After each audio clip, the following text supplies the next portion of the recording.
Hello guys, this video will show you how to work at an angle in Plasticity. Now guys, if you have any tips and tricks about this, please let me know in the comments. Plasticity, like many programs, is just chock full of different ways of doing things. So if you have some tool or way that's better, please let us know and I'll make a future video about it as well. But here's what I got for you. Essentially, there's a few things I like to use, a few kind of essential, simple tools to use. So, if I make an object here, it's good to make it in the center here, because then, it's just always easier to make things in a planar environment and always kind of rotate it later on. So here, if I want to go ahead and symmetrify it or mirror it, I'll press Alt-X for mirror and then X for the X-axis here. Or Shift-X to switch sides. And that's very simple. Alright?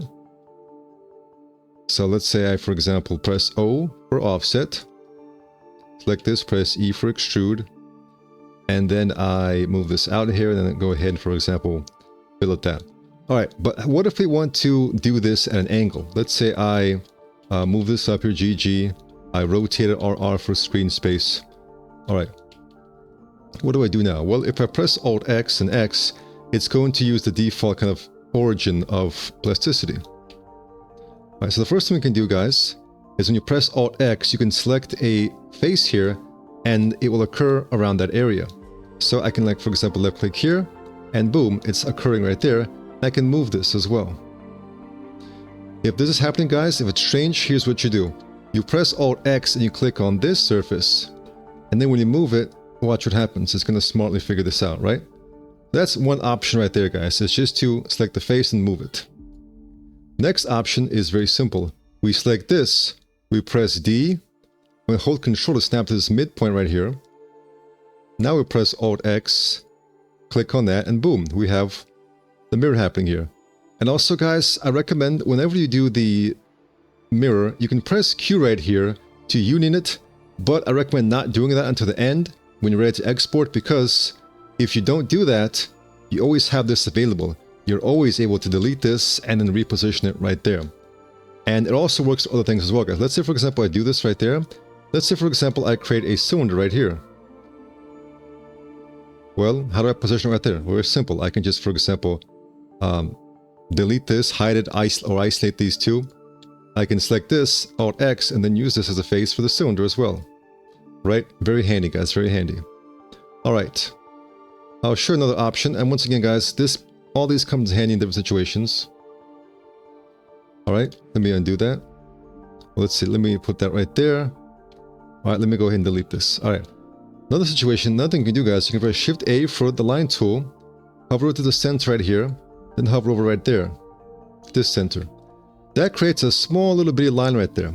So you can press SS to make it a large one, or you simply select this, you press C, you select that right there, and notice it's giving us a red indicator letting us know it's not probably cutting because it's so small, it can't cut through this whole mesh.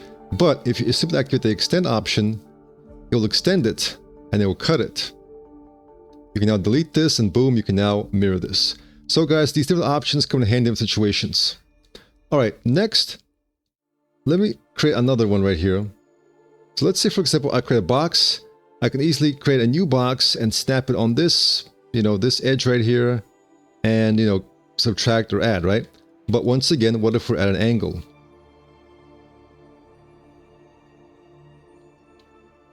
Well, if I now create a box, which I got set to a Shift 1, and let's say I snap it right here. Well, as you're noticing, it's not really aligned. It's not really aligned to here anymore, right? So I can fix that. Alright, so what do we do, guys? Well, I'll select this edge here, and I will press Shift Space. That creates a working plane like so. If I now go ahead and create a box, let's say right here, snap it right there. Now, if I want it to be aligned to this face, to this orientation, I could just move it right here, right? And boom, it's doing that, it's doing this. But if I move it over here, oops, if I use this green line here, notice how it's now being aligned to this as well. So with this, guys, I can get very cool effects like this, for example. Or if I don't hover over this green line, this axis, I can just move it like here, like you would expect. And so that gives opportunity, guys, to create boxes and other things at an angle like this. We've also got access to the real-time mirror, so I'll Alt-X that. And I'll go ahead and make an instance. Now whatever I do here will be happening to the other one as well. So that's fun to play around with as well.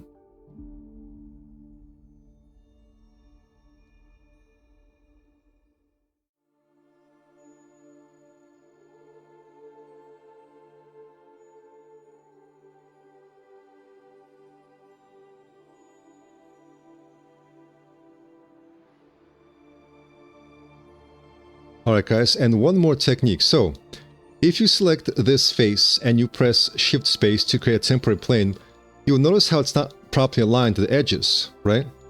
But if you select this edge and you press Shift Space, you notice how the orientation is correct, but like it's not actually aligned to the face.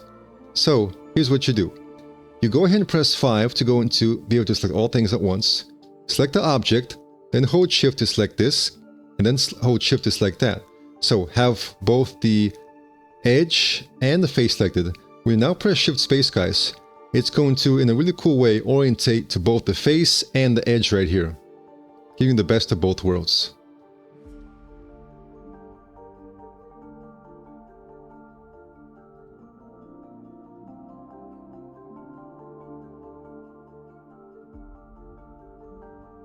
Alright guys, those are my tips and tricks. Plasticity is a big program, guys. Let me know if you have other tips and tricks, other tools, or workflows you'd like to use in the comments. Thank you for watching, and take care.